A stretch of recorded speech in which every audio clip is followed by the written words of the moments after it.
সারা এই যে হাইব্রিড মডেলটা, যে online registration but manually postal ব্যালটের মাধ্যমে যে ভোট কালেকশন করা, এটা একটা মডেল হয়ে থাকবে। আমরা দেখি, হয়তো আপনারা দেখবেন যে কিছু দুষ্ত্রুটি হয়তো আপনারা খোঁজার চেষ্টা করবেন বা পাবেন। আমরা we don't claim that we have been able to introduce A perfect system. It may not be perfect, it may be improved letter. যে বছর যত দিন যাবে এটা আরও উন্নত হবে, আমাদের সিস্টেমটা আরও ডেভেলপ করবে।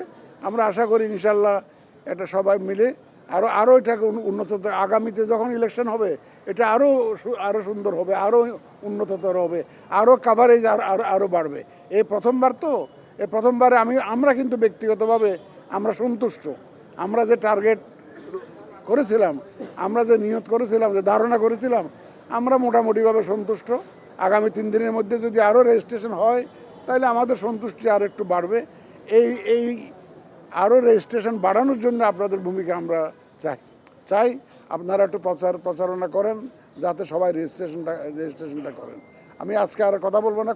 কোনো প্রশ্ন আবার কি প্রথমবারের মতো এখন জবাব দিবেন? কোনো প্রশ্ন না স্যার, এটা তো প্রথমবারের মতো এই পদ্ধতিটা চালু করা হচ্ছে। এখন পর্যন্ত আপনারা কি চ্যালেঞ্জ ফেস করতেছেন?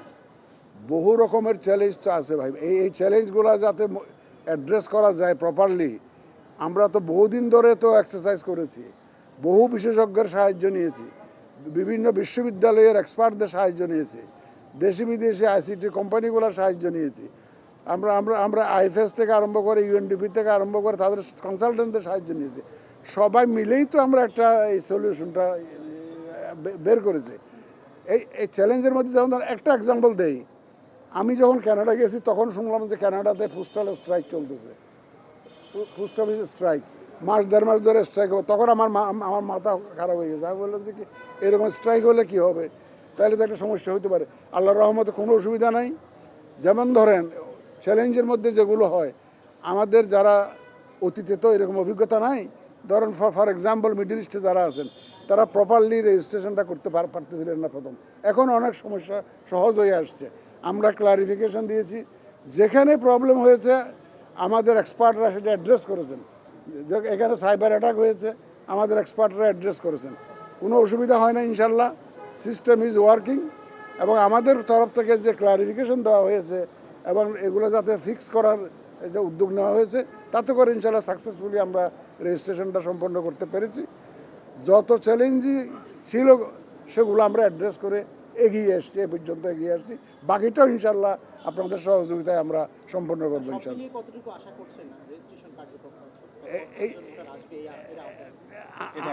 এখন বলা তো মুশকিল, এখন তো বলা মুশকিল। আর 3 দিন তো আর 3 দিন আছে। আমাদের স্থানীয় যারা ভোট পোলিং অফিসিয়াল হবে ওনাদের জন্য আমরা রেজিস্ট্রেশনের টাইমটা বাড়াবো। সব দেখার পরে আপনারা জানতে পারবেন। আপনারা তো ডেইলি আপনাদের যেখানে বসেন ওখানে তো আমরা ওপেন করে রেখেছি। এটা টেকনিক্যাল আপনি বারবার বলছেন একটা ভোট উৎসব হবে। এখন যে পরিবেশ আছে সে আপনি কি ওই আগের মতো এখন মনে করছেন যে একদম আমি একদম ভোট উৎসব ইনশাল্লাহ হবে। দেখেন না এই যে উৎসবের মতো দেখেন আপনারা কত সাংবাদিকরা এসছেন, এটা একটা উৎসবের অংশ না? ভিতরে দেখেছেন কি পরিমাণ লোক কাজ করতেছে, মেশিনের মতো কাজ করতেছে। তারা তো নিজেরাই একটা এনকারেজ ফিল করতেছে এবং I saw them quite motivated. তারাও আনন্দ পাচ্ছে যে দেশের জন্য একটা কাজ করতে পারছে। আস্থা তো আছে, আস্থা তো ফিরে আসার তো ব্যাপার নেই এখন। ইনশাল্লাহ আপনারা দেখবেন, সময় আসুক দেখবেন আপনারা। আমরা পুরা দেশবাসী, বড় রাজনৈতিক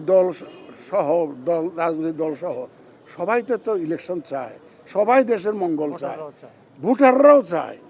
কালকে আমাদের আইন শৃঙ্খলা বাহিনী আপনি দেখেছেন, সব বাহিনী প্রধানরা একসাথে জাতিকে আমরা একটা মেসেজ দিয়েছি যে আমরা সবাই এক, ইলেকশনের ব্যাপারে সবাই এক, আমরা সুন্দর নির্বাচন সবাই চাই, সবাই মিলে আমরা ইনশাল্লাহ